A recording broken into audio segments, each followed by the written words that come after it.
భోగాపురం అంతర్జాతీయ విమానాశ్రయం అత్యాధునిక సదుపాయాలతో రూపొందింది. 3800 మీటర్ల పొడవైన రన్వేపై బోయింగ్ 777, బోయింగ్ 787, ఎయిర్ బస్ 350 వంటి భారీ విమానాలు కూడా ల్యాండ్ అయ్యేలా నిర్మించారు. ప్రయాణికుల టెర్మినల్, అత్యాధునిక air traffic control tower, cargo terminal, parking బేస్లు, భద్రతా వ్యవస్థలు, విశాలమైన కనెక్టివిటీ రోడ్లు వంటి అన్ని వసతులు అందుబాటులో ఉన్నాయి.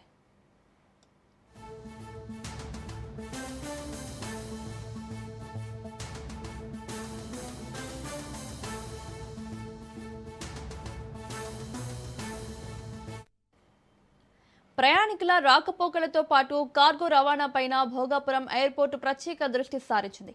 తొలి దశలోనే ఏడాదికి 20,000 మెట్రిక్ టన్నుల సరుకు రవాణా సామర్థ్యంతో కార్గో టెర్మినల్ను ఏర్పాటు చేశారు.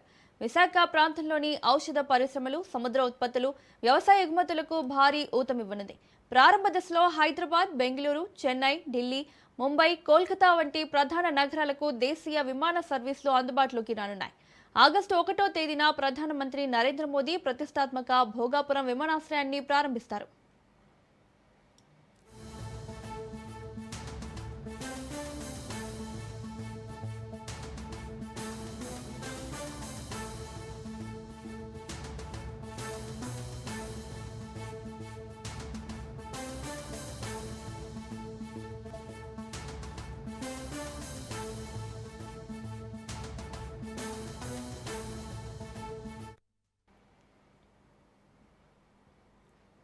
రెండు దశాబ్దాలుగా భోగాపురం అంతర్జాతీయ విమానాశ్రయంపై రాజకీయ వివాదాలు, న్యాయ పోరాటాలు జరిగాయి.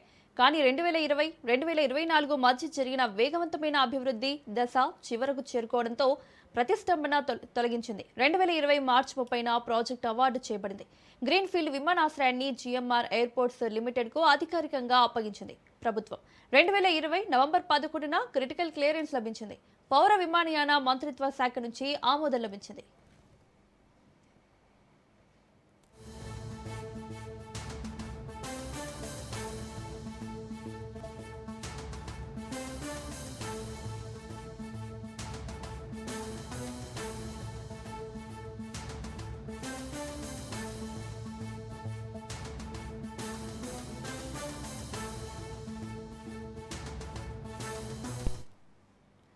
కొత్త విమానాశ్రయానికి అవసరమైన మౌలిక సదుపాయాలు, వినియోగాల మద్దతు అందించడానికి రాష్ట్ర ప్రభుత్వం ఉత్తర్వులు జారీ చేసింది. 2024 ఫిబ్రవరి 16న గెజెట్ నోటిఫికేషన్ రిలీజ్ అయింది.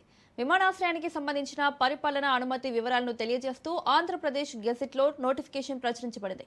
దీంతో ఉత్తరాంధ్రుల స్వప్నం సాకారంలో అటు వైసీపీ, ఇటు టీడీపీ ప్రభుత్వాలు ఉన్నాయన్నది నగ్న సత్యం. అందుకే ఇరు పార్టీల మధ్య క్రెడిట్ ఫైట్ జరుగుతోంది.